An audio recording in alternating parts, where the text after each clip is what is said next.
मगर यहां पर कम से कम 50 लोग ऐसे होंगे जिनकी बेटियों पे मोबाइल हो, कम से कम कुंवारी बेटियों पे मोबाइल की बात कर रहा हूं। तुम यार प्यारो ईमानदारी से बताओ,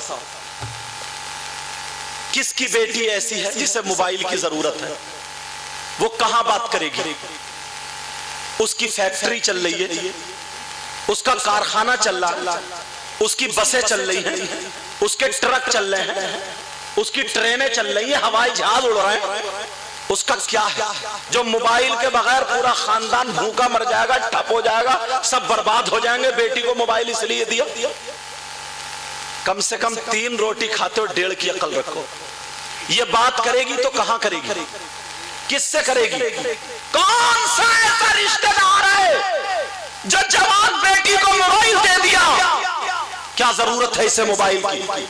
यूट्यूब खोलेगी तो सबसे पहले वो गंदे गंदे फोटो होते, वही औरतें आधे आधे कपड़े पहन के कपड़ों वालों का एडवर्टाइज कर रही हैं, क्या क्या गंदी गंदी बातें लिखी होती हैं। और ये उम्र ऐसी होती है जो अच्छाई की तरफ कदम कम जाता, बुराई की तरफ ज्यादा। मैं इस बाप से पूछना चाहता हूं, ओ बाप बताओ मोबाइल की क्या जरूरत है? ये रात के 2-2 बजे तक जो चैटिंग कर रही है, रात के 12-12 बजे तक गैर लड़कों से मोबाइल पे बातें चल रही है। और ये माँ, मैं अपनी बहन से कहूंगा, बातें मेरी बुरी लगेंगी मगर हक बोल के जाऊंगा, ये माँ बेटी से ज्यादा बेहया हो गई है। क्योंकि इस माँ को पता है मेरी बेटी कहां बात कर रही है, किस लड़के से बात हो रही है। और बात बात माँ खुद शय देती है, कहती है ले बेटी बात कर, बात कर, बात कर। ऐसी माँ को चुल्लू भर पानी में डूब जाना चाहिए। और उस माँ को पता नहीं है मेरी बेटी लिहाफ में आधा घंटा कहां बात कर रही है, मेरी बेटी किससे बात कर रही है। ये माँ के दुश्मन। मैं इससे पूछना चाहता हूँ प्यारे, मैं आपसे भी पूछना चाहता हूँ प्यारे, जरा बताओ नबी ने फरमाया था अगर जिसकी 3 बेटियां हो और तीनों बेटियों की सही तरबियत कर दे, तीनों बेटियों की इस्लाम के तौर तरीके पर तरबियत हो जाए तो वो जन्नत का हकदार होता है। एक सहाबी ने पूछा अगर 2 हो, कहा वो भी जन्नत का हकदार। एक सहाबी ने पूछा अगर 1 हो, कहा वो भी जन्नत का हकदार। मगर अल्लाह जरा गौर करो, आज तुम कहोगे मोबाइल से क्या परेशानी है? वो बिगड़ी में रहने वाली लड़की जो कभी शीशगढ़ उसने पूरा नहीं घूमा, जो कभी बाहर निकल के नहीं गई, लेकिन मैं पूछना चाहता हूँ जो कभी गांव से बाहर नहीं निकली, उस लड़की की आस्तीन कैसे कटी मुझे बताओ।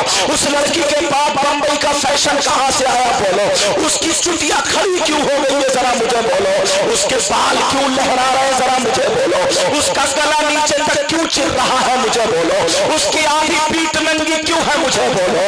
आज बेटी हमारी है मगर खाने का ढंग फिल्मों जैसा है, पहनने का ढंग फिल्मों जैसा है, चलने फिरने का ढंग फिल्मों जैसा है, ओढ़ने का ढंग फिल्मों जैसा है, बोलने का स्टाइल फिल्मों जैसा है, बोलो पूरे तौर तरीके फिल्मों जैसे है कि नहीं है? ये मैं इस बाप से पूछना चाहता हूँ, ये किसी और ने नहीं, ये इसी मोबाइल की देन है। जैसे मोबाइल में देख रही है वैसे ही वो चुटियां बना रही है, 10 चिमटियां लगा रही है। जैसे वो मोबाइल में देख रही है वैसे ही आस्तीन खुली रख रही है, जैसे मोबाइल में देख रही है वैसे ही वो मेहंदी लगा रही है। अरे मुसलमान की बेटी, उसका चलने का ढंग फिल्मों जैसा होता? नहीं नहीं, हमारी बेटी होती अरे कुरान पढ़ती, मोबाइल हाथ से ले लो, अगर देना है तो इन्हें दीनी किताब दे दो, इस्लामी किताब दे दो, इन्हें खदीजतुल कुबरा की जिंदगी पढ़वाओ, इन्हें हजरत आयशा की जिंदगी पढ़वाओ, इन्हें फातिमा की जिंदगी पढ़वाओ।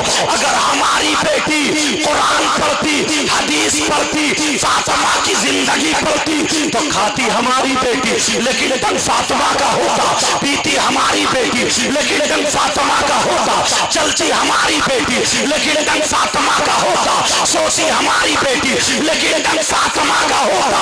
अगर ऐसी बेटी होती बाप के घर में होती तो रहमत बनी हुई होती, शौहर के घर में होती तो नेमत होती, और जब मां बनती तो उसके कदमों के नीचे जन्नत होती। लेकिन कहा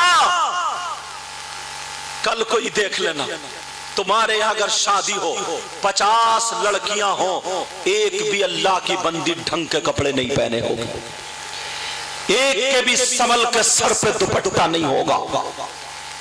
आज मैं ये कहता हूं, बाप अगर उंगली कट जाए तो तकलीफ होती है, अगर हाथ कट जाए तो तकलीफ होती है, और बेटी जिस्म दिखा रही है, नबी को नाराज कर रही है, तो कोई तकलीफ नहीं। और बातें कितनी कितनी बड़ी करते हैं, बातें कैसी करते हैं। इस माँ को नहीं चाहिए था कि अपनी बेटी के सर पे आंचल रखे, इस माँ को नहीं चाहिए था बेटी के कपड़े ढंग के करे, मगर कौन माँ करेगी जो खुद सही होगी। माँ को और देखो तो इतने बड़े पैंचों वाले पार्लर पहने फिरेंगे, शादी में फटर फटर फटर फटर झाड़ू मारती फिर रही है साहब। हाँ, अरे कौन बताएगा ये? नबी ने सबसे पहला मदरसा औलाद के लिए माँ की गोद बताया। माँ की गोद, अगर बाल अपने नहीं रहे ना, छोटी छोटे चुटियां रह गई हैं, तो वो मार्केट से खरीद के लाएगी, तब मोटा जूड़ा रखे फिर रही है यहाँ जैसे प्याल का फूला, और टांग लेगी वो ऊपर दुपट्टा जैसे खुंटी पे टंगा है। अब फिर देखो साहब, अम्मा अलग गिजरा रही है, बेटी अलग गिजरा रही है। शादियों में ये हालात है। पहले के लोग कितने प्यारे थे यार। इन बुजुर्गों से पूछो, बुजुर्गों से पूछो, अगर 2-4 आदमी खड़े ना तो ये औरतें छुप छुप के दीवार से चिपट चिपट के जाती थी, और आज शादी में सबसे ऊंची जगह पे खड़े होकर दांत फाड़ती हुई हंसी मजाक करती हुई तुम्हें 2-4 लड़कियां मिल जाएंगी। ये मैं उन्हीं के माँ बाप से पूछना चाहता हूं, मैं उन्हीं से पूछना चाहता हूं, ये कौन है? अल्लाह फरमाता है, या अय्युहल्लज़ीना आमनू कू अनफुसकुम व अहलीकुम नारा, ए ईमान वालों अपने आप को और अपने घर वालों को जहन्नम की आग से बचाओ। किससे बचाओ बोलो? मसला सुनो, मर्द हैं मर्द, औरतें हैं औरतें। आपके भी सुनने की बात है, मर्दों के चचा ताऊ मामू खालू फूफा भतीजे बीबी माँ बाप ये सारे रिश्तेदार होते हैं, ऐसे ही औरतों के भी होते हैं।